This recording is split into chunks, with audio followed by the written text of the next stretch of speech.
Psalm 19 verse 4, King James Version. In them he has set a tabernacle for the sun. Well, in this case, a tabernacle is a chamber like a spherical ball that surrounds the sun.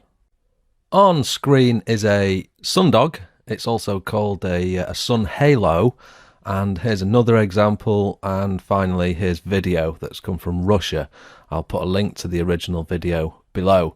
Now, Jeffrey Grupp from Zateticism.com, he's tried to explain this phenomenon by using a lighter inside a salad bowl to recreate similar sorts of effects. So, in a nutshell, what we have is the flat Earth, which would approximately be down here somewhere like this. And the lighter is the sun, and what Jeffrey Grupp is saying is that the sun is reflecting off what would be a dome over the Earth, and I don't agree with that. Not saying anything bad about him, no. I'm all for people who are doing good experiments, and this is a good experiment, but I just don't think that it holds up to scrutiny. Now, I think that my theory can explain a lot of things, like how the sun goes over the horizon and lens flares and a lot more. So I'm going to get straight into it now. So the video that you're looking at on screen here is an experiment that's being done with salt water to complete the circuit to create a more bright light bulb. So what we have is the light source, which is very small in here, and then surrounding that light source we have a glass bulb, which would be the chamber. And then if I pause the video exactly here, you can see that the light source stops in mid-air around this circle that I'm going to put on screen. There's no defining marker that defines where the light stops. It just stops at its brightness level, which is far greater than the chamber that surrounds it, and it just seems to be in mid-air. So that's necessary for the next point that I'm going to make, and bear that in mind for a moment because I'll be returning to it.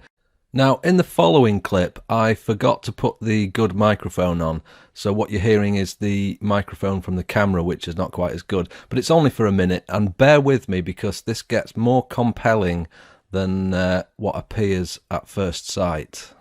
So what I've got here is I've got a wine glass that's half full of water, and I've got some string lights that you can buy very cheaply, and what I'm going to do is drop this light into the water to somehow simulate what I suspect is going on with the sun.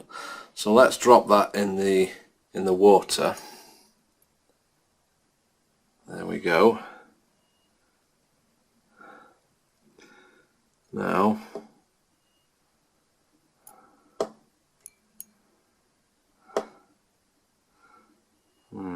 there's your, you can see the reflection that's going on there. If I can get a better angle. There's your sundog. See how it reflects off the side? Now, it's not a perfectly spherical wine glass, so it's not got the same results as the other one that I smashed by accident whilst experimenting with this. But you can see that you can create the conditions. Now, I'm not saying that the sun is encased in water, but what I am saying is that there's a chamber that surrounds the sun. Look at that sundog. There's a chamber that surrounds the sun,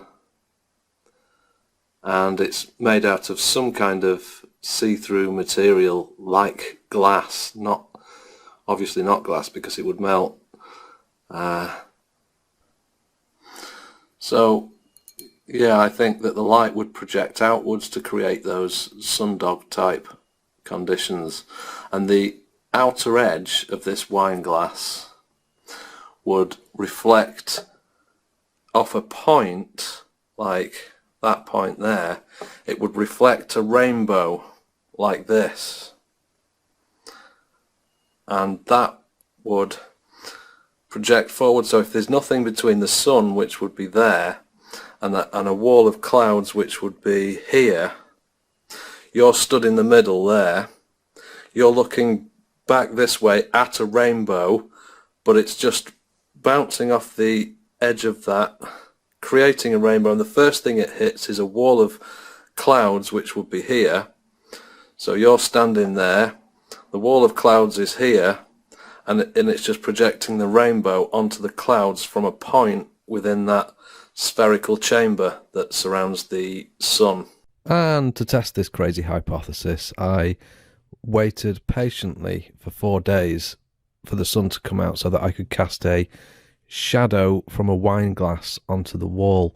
And as you can see, there is an arc where my thumb is just there, and it's an arc that's coming off a point on the wine glass.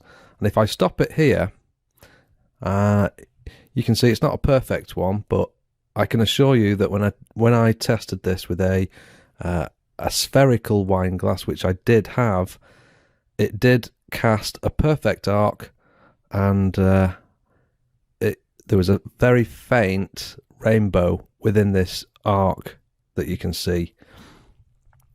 So unfortunately I smashed the wine glass, and but it would have looked fantastic on video. But that proves my hypothesis correct, that a point on that this particular wine glass, the sun works in a very similar way, with some kind of a chamber that surrounds the sun, and it must be made of something like glass. And I suggested this in a previous video about rainbows, how rainbows form, and I totally visualized the geometry correctly, but I think this pretty much proves it, because it's not a shadow that's being cast, it's an arc that's shining off the wine glass onto the wall. And that's exactly how rainbows would work with a spherical chamber surrounding the sun. Also, you'll notice that as I turn the wine glass around, it creates conditions very similar to the sunspots that you see.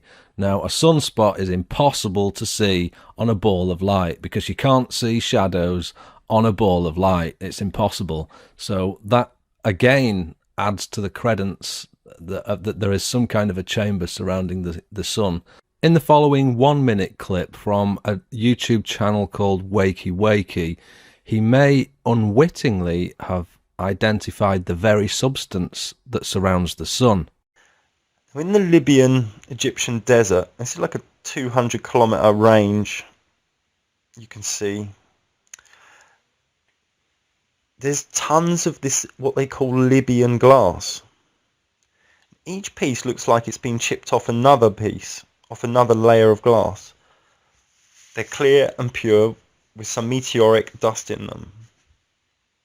The sand and rock native to the desert has a red hue and high in iron, unlike this Libyan glass. It can't be fused by the local sandstones. It's a completely different chemical composition to the local environment. And at the local meteor site 150 kilometers away, they didn't find any there. So there's like 1,000 tons of this most natural glass ever found, and it takes up to 1700 degrees before it starts to melt. That's over 500 degrees higher than any other natural glass. If it's dropped in water when red hot, it doesn't disintegrate. So is this the substance that surrounds the sun, and did a chunk of it fall off and hit Libya? These are unknown questions at the moment, but how do I explain the sundogs like this? Well, if you look at this rocketry example here, you'll notice that on the exhaust it kicks out, I suppose it might be an infinite number of cone shapes along the jet that comes out from the rocket. Now, infinite feedback loop is something that happens when you put two mirrors opposing each other and you put a camera in the middle and you'll get infinite feedback loop. You often get this on the internet with a webcam pointed at the screen. So it's the webcam reflecting off the screen, reflecting back to the webcam, reflecting back to the screen, and it just goes on infinitely. And the same thing would happen with a spherical ball of glass surrounding the sun. Bearing in mind that you'll never see this ball of glass surrounding the sun, because in this example here, the intensity of the light exceeds the size of the bulb. So you'll never see the glass surrounding the sun because the light exceeds that that glass that would surround the sun. Because you'd have on this example here, you'd get this point reflecting off this point, reflecting off this point, reflecting back off this point, and it would create an infinite, not so much a feedback loop, but it's more of a three-dimensional feedback loop that would go across the sky, and that would explain how you get sundogs like this, because when there's a thin layer of cloud, it would have to be the exact perfect right conditions, but when you have a thin layer of cloud at the right in the right place, the sun's going to have something to shine off and reflect off. And here on screen now is a picture of a lens flare. This is a very common thing when you're filming outside and you just happen to point the camera at the sun. You get this lens flare effect coming off the sun. So what that is the camera is picking up on the spherical chamber that surrounds the sun that would have to be of some kind of a glass-like substance. Not glass itself, because that would melt. I think there are substances that we've identified that that could be surrounding the sun that could withstand that kind of heat and temperature. But this lens flare is caused by the camera picking up on the glass-like substance chamber surrounding the sun, which you can't see, because in this video here you just can't see the glass to it. So here on screen now we have a picture of a perspective, and looking into the distance, everything converges at a point. So if I remove the perspective picture from off the screen, so now we've got a blank screen, and I want to build up a case for what I think is going on. So we put the sun here, and it's very, very small, a little bit like the filament inside a light bulb. The purplish bit here would be the glass surrounding the sun, like the light bulb experiment that we've seen, and the red circle is the intense light that just seems to stop in midair, and it's far greater than the sun itself.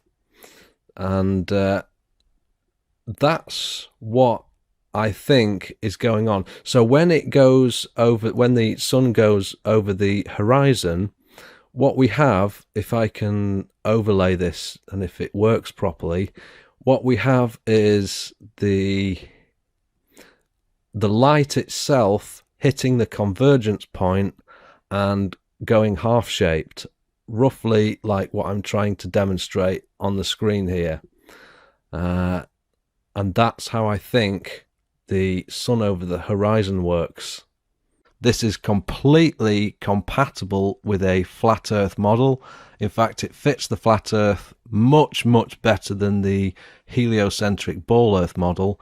And I'm not saying I'm totally right about everything, but what I am saying is that the evidence points towards this model being the case. So thank you for making it to the end of this video. I did produce another video called How Rainbows Work, the Sun Prism Theory, and you can click on that. Now, I posted that a few months ago, and I didn't quite, I understood the geometry, but I didn't quite have the experiments to back it up. So if you watch that video now, how rainbows work on a flat earth, then that will make a lot more sense now than what it ever did before. So there's a mystery video as well on the right hand side. God bless you all. I'm Tiger Dan 925, and remember, the answer to 1984 is 33 AD. Approximately.